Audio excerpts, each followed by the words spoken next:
Welcome to the Serendipitous Rebel podcast. I'm Wendy. And I'm Krystal. This podcast is for the adventure-loving, purpose-driven, action-minded, authentic, and rebellious entrepreneurs. Just like us. And just like you, we are trying to figure shit out. So join us as we talk about business and life and everything in between.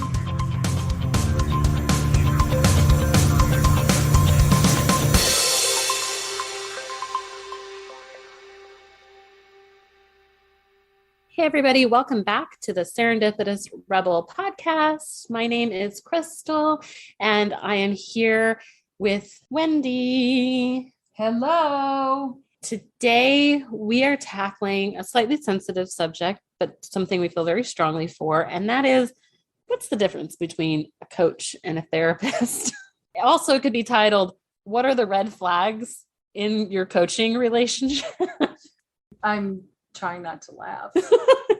Because if you don't laugh, you'll cry. Maybe.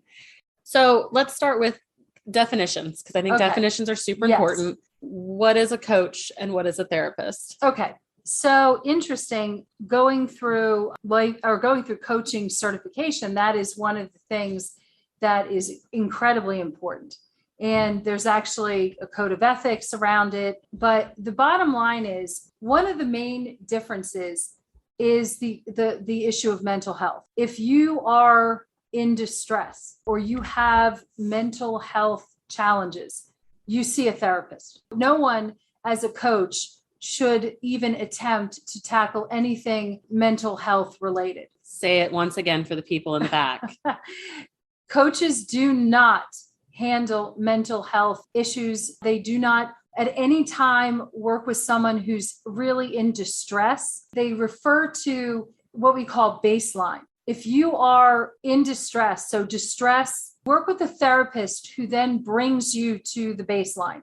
A coach works with you from baseline to what they refer as thriving.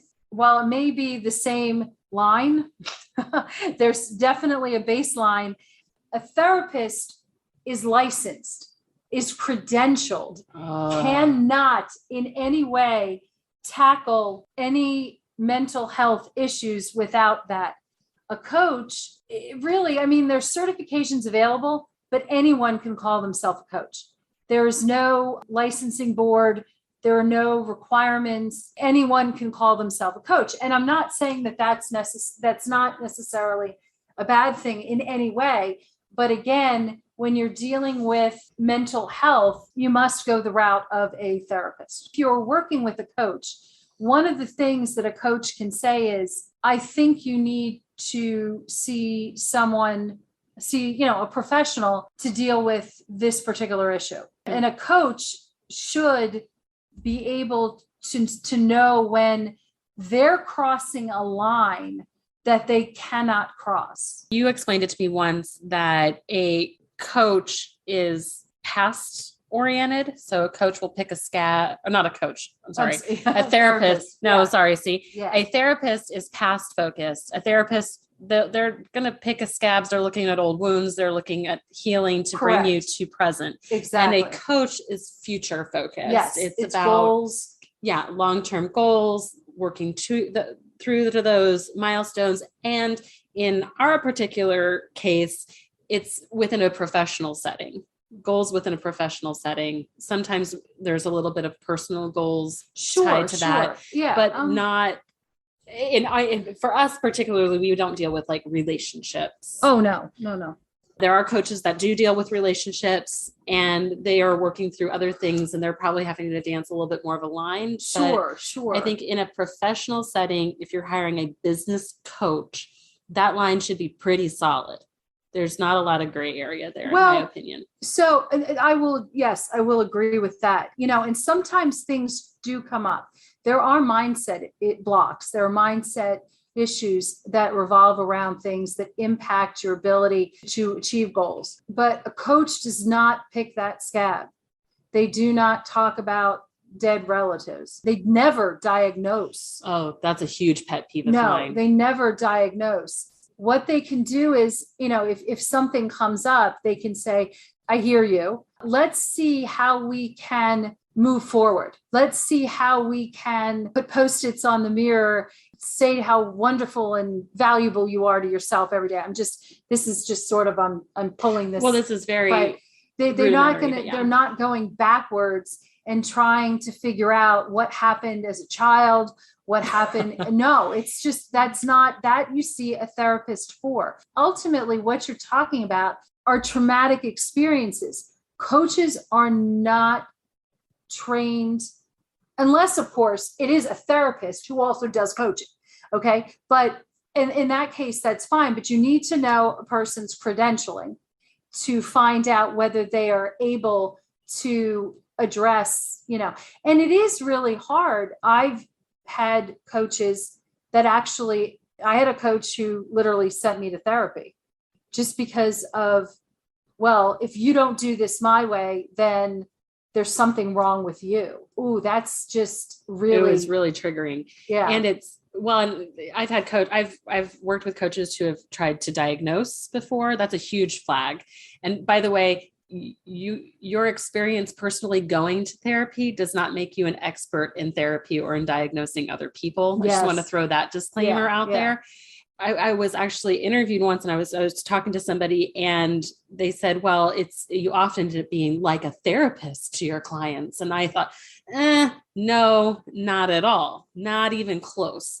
And you shouldn't be. And just because maybe I have had experiences with depression, I've had experiences with my own past trauma and my own issues, does not make me even close to qualified dealing with anybody else's. That's right. My issues and my trauma is why I see a therapist every Friday morning.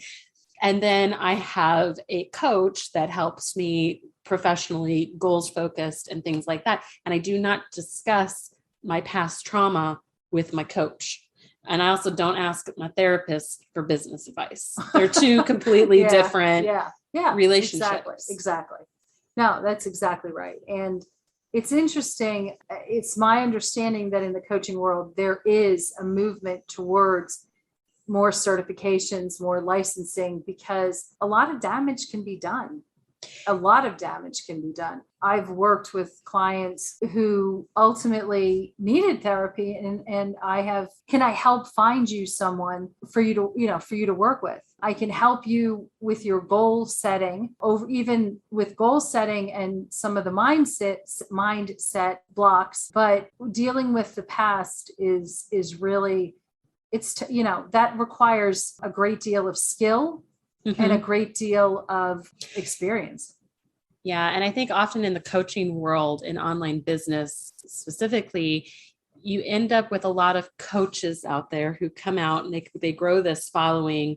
And I remember sitting in a situation where I thought, this is a narcissist filled room with probably a bunch of codependents, and the relationship was super unhealthy. The dynamic was super unhealthy because there was a lot of too much blending of the personal and the professional, and too much of the diagnosing happening, and a lot of it in just a really toxic way, right? Like where you have, it definitely can be. Oh, sure. Where I've seen situations, and we've heard all kinds of horror stories come out of the woodwork, where we've had clients come to us and they are leery to try coaching because they've had such negative experiences otherwise in the past with people who were not certified, with people who were not credentialed, delving into this space, which is why non-certified, non-credentialed people sometimes get the bad rap that they don't always deserve, because somebody has negatively impacted this space in a very toxic way. I've done a lot of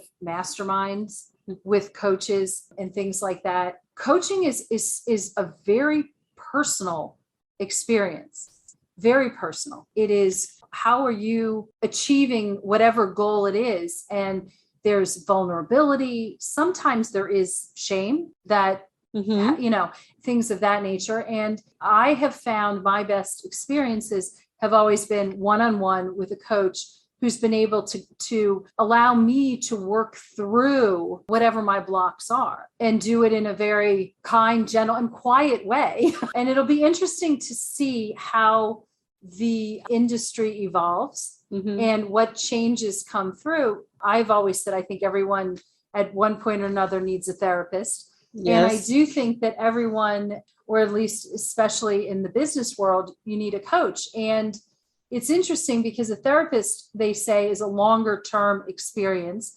And sometimes, and I think that to some extent that's, coaches focus on specific goals that you have. And very few coaches are able to cover everything that you could possibly need. Mm-mm. So you may need a certain kind of coach when you start. And as you work your way up the chain, you need, different coaching may become necessary, may become needed. I would be leery of anyone, I'd be leery of, what is it, the false prophet? Yes. Yeah. And again, a coach is someone who is working with you coactively. They're not, they're not just lecturing you or pontificating. They're actually really quietly listening to what you say and allowing you to really work through what it is, because it's ultimately, to be successful, you have to buy into it. You have to be the one doing the work, ultimately doing the work. Therapists, they both therapists and coaches ask a lot of questions, but it's taking things in a very different direction. You don't want a coach who really has no experience and doesn't have the education or the background to be, like, as Krystal said, picking scabs. Ooh, it's just very painful. And then, ultimately, remember, when you pick a scab, it ends up scarring. Well, that's good. That's good. That's good. Well, and what I think about when I think of that is that when you do enter in a relationship, whether it's a mastermind experience with a group coaching experience or a one-on-one coaching experience, you are very vulnerable in those moments. And I think a coach that is working from a code of ethics recognizes and respects that vulnerability and that relationship, and is forward focused, is goals oriented, and is looking at everything from a very healthy standpoint. Mm-hmm. The toxic or the negative side of coaching is that I have seen manipulation. I've seen a lot of, if you're not willing to invest in my program, then you have money mindset issues, things like that. And that's a whole different different podcast, I think. But I think when you think about, again, it's like, well, you could almost like call this, what are some red flags in your coaching agreement, is when your coach starts to cross some of those lines and starts to say, like, well, really, I think that you have issues from your childhood trauma about money and we need to work on that together. Well, no, that's not really what. Yeah, you're not, you can't, no one else can, a coach is not diagnosing anything. Yeah. And in digging in, they can question, and you can say, well, I grew up in a house with, I don't know, money. We were poor, very poor, didn't have enough food. There's ways of working that through, and focusing on gratitude or focusing on future goals. Mm-hmm. There may be something there, but you're not picking at it. You're just letting, and really you're saying, if you feel that there are issues, or there, at times, and it's hard to say right now because this is very generic, but there are times where a coach could say, you may want to talk to a professional, a therapist about this, or your doctor. You may, and actually it's good. You can refer to your doctor who really can, help find the appropriate professional. But then again, there are ways of, again, focusing on, really, it's positive psychology, actually, that, even when you have trauma in your life, there's positive psychology that exercises and tools that can work you in. Again, it's from baseline. You're healthy. You don't have mental health challenges. I can actually give the best example of that. Oh, okay. So I work with a coach, and we were in a group setting, and we were talking about brand photography. We're talking about photographs and branding. Mm-hmm. And the topic came up of, look, I know a lot of you do not like being in your own photos. And we talked about like some of the issues. And then she goes, I can sit here and give all the live long day and talk about tips we can do for body image and things like that. But ultimately, if you are really struggling with this, it might be time to go see a therapist. Mhm. And so what it was she was acknowledging the line in that moment Right. of, I'm going to give you some tools and tips and tricks in the photography. Sure. I'm going to tell you, you need to do it because we need to be the face of our brands. We need to get there. But some of us have some deeper rooted issues about that are more so than other people. Mm-hmm. And she said, ultimately, where you fall on the spectrum is going to determine, do you just need a kick in the pants from me, your coach, or do you need to see a therapist? Mm-hmm. And what I loved about that was it was Mm-hmm. acknowledging that there is a line here. Sure. And she was acknowledging and giving permission in that room, honestly, to say, hey, some of you have such bad body issues that you need therapy. And golly, who's not among us on that sometimes.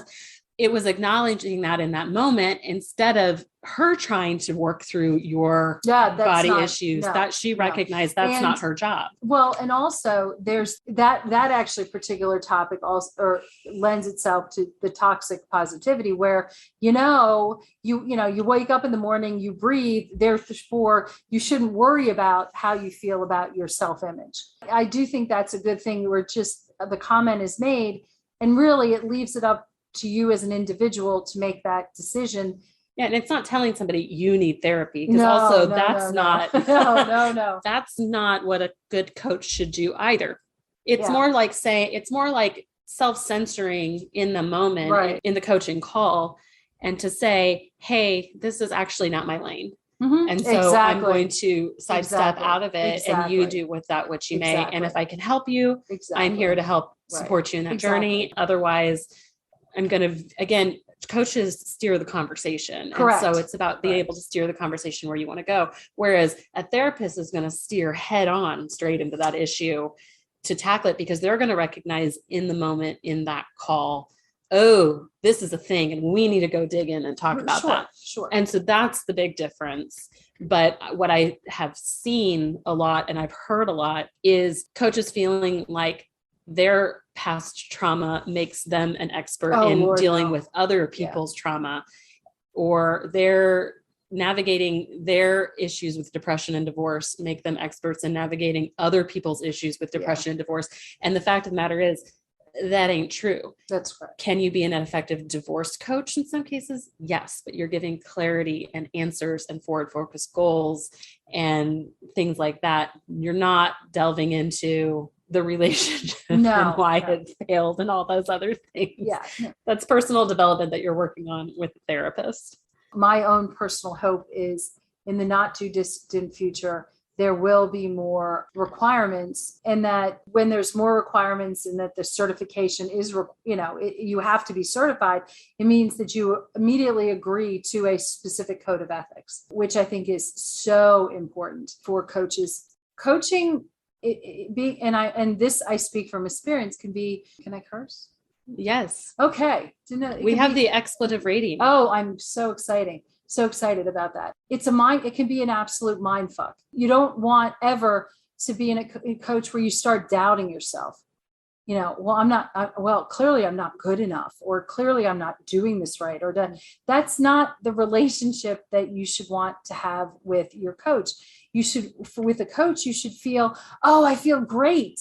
I'm excited. They're helping me, day to day, just I'm getting stuff done. I'm achieving what I want. You really want to feel super excited as opposed to crappy. Or inferior. You should never feel inferior talking to your coach. You should never feel like you're being talked down to. Oh, never. Again, it's like as a coactive relationship, this is a partnership. Unless you have a specifically outlined different relationship, the coach is not there to give advice. The coach is not even there to mentor, which implies that they are above you in the relationship. Really, truly a partnership.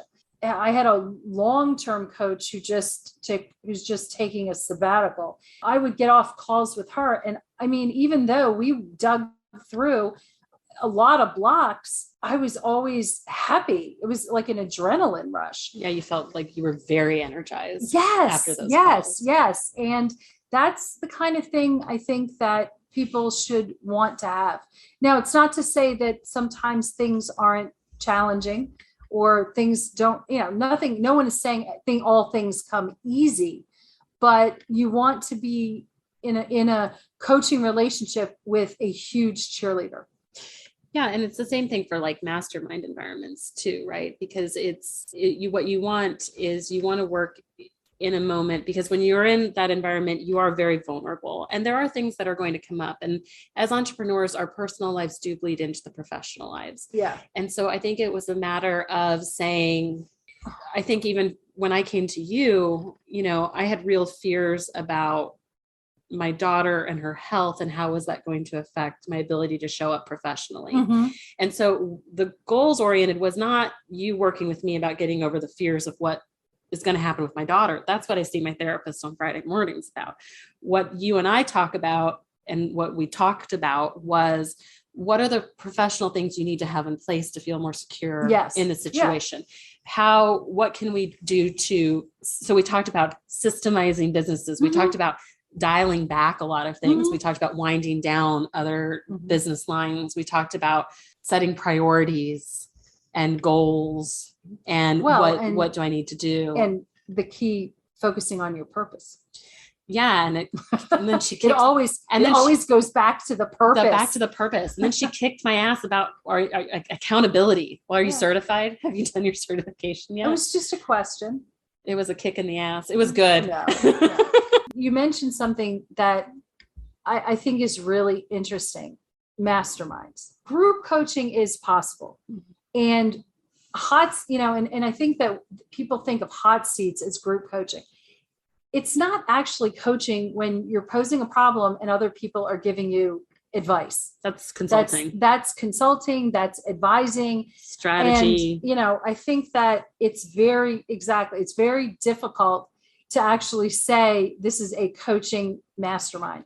Now, not to say it's not possible. It is. It's just, I think that to me, I feel more comfortable if going to a mastermind when they refer to it as, you have leaders who are, mastermind leaders, adventure leaders, whatever the phrase is, because that they're leading you down a path of their choosing to a large extent.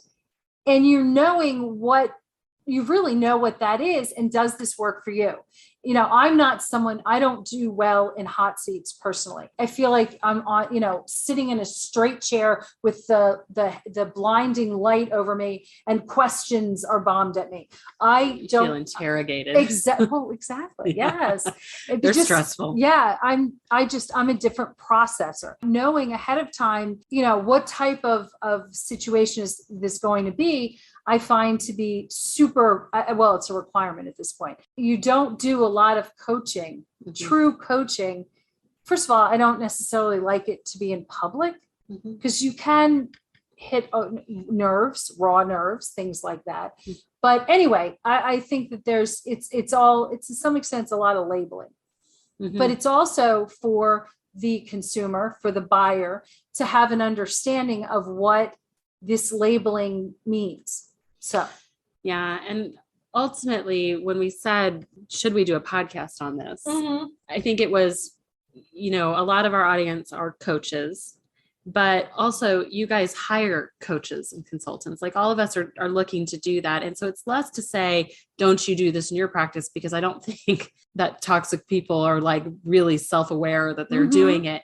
It's more to say, these are flags you need to look out for when you are in a coaching environment. And when you find yourself in a situation where there are some lines being crossed, it is 100% okay to raise your hand and say, I'm out of here. This is not for me. And I've had to extricate myself from a toxic situation before. I know that I've had to have uncomfortable conversations with people before in this environment, because like you said before, if you stay, it can be a mind fuck. And it's really, it's counterproductive. I mean, it's hard to reach your goals if you don't feel like the person who you are, let's be honest, paying money to is supporting you the way you need to be supported. So yeah, and you should feel safe Oh, in yeah. that environment. And it shouldn't feel, like you're being extorted in any way. And so you should know that you're in a safe environment, you're in a trusting environment, and there's mutual trust. It's a give and take relationship. And that's true for a therapist and a coach. It's just a matter of what are they really trying to delve into. And so both can be really important working relationships as a working professional. They're both relationships I think people should have in their lives. I feel like almost everybody, the whole world would be better if everybody went to therapy. I sometimes think. I totally agree. That being said, I think a lot of people benefit from business coaching as well. So I think definitely. It's just a matter of recognizing what relationship are you entering into and to make sure that there are boundaries. Boundaries are important. Very, very, very important. And that just made me realize that one of the first things that I ask when I talk to coaches is, who's your coach? That's a really great question. Yeah. Who is your coach? Because I have interviewed coaches in the past who've said, oh, I don't have a coach. And it's like, what? Then how are you going to coach me? Yeah, because you want to know what their experience is of who has shaped their and are they still growing and developing, and do they buy into the whole, if you're not going to spend money on coaches, then why am I spending money on you? No, it's true. So I think that's it for today, guys. We want to hear your stories. Any horror stories on coaching? You want to drop them in the Facebook group? You can post anonymously now in there. So we would love to know. Oh, really? You can post anonymously on Facebook groups now so that introverts feel like comfortable sharing in spaces. I think that's a phenomenal, interesting. It is. It could go one of two ways, but in Rebel on the Go, it can be a good way because we don't have assholes in Rebel on the Go community. Absolutely not.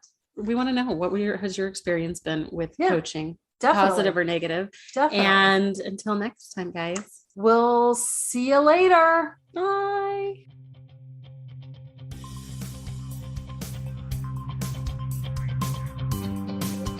Thanks for listening. Be sure to subscribe and leave us a rating. But only if you liked it. Otherwise, just keep it to yourself. You can learn more about our upcoming masterminding opportunities on our website at serendipitousrebel.com. And if you have topics you'd like to hear about, be sure to submit them on our website or DM us on social media. Hey, see you next week. Bye. Bye.